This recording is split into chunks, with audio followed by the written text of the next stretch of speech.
Nedokončený prenos čísla vás môže výjsť naozaj draho. Ak sa rozhodnete zmeniť súčasného operátora, ale nakoniec pri ňom predsa len ostanete, tak vás chcem upozorniť na chyby, aby ste neprišli o peniaze. Ak sa zastaví prenos čísla na program s viazanosťou, tak je potrebné danú zmluvu čím skôr vypovedať. Napríklad, zákazník GoTo sa rozhodol prejsť do Telekomu na program s dvojročnou viazanosťou. Počas portácie si to avšak rozmyslel a prenos čísla zastavil. Prenos telefónneho čísla nie je technicky možné urobiť na SIM kartu, ktorá nemá sama o sebe už nejaké telefónne číslo.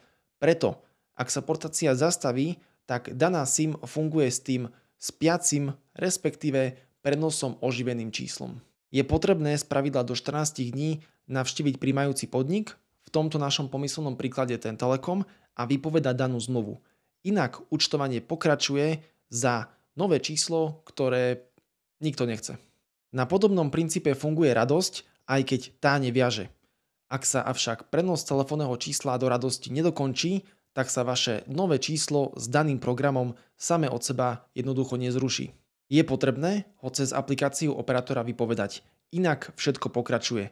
Dávajte si na to pozor, a to nielen pri prenosoch.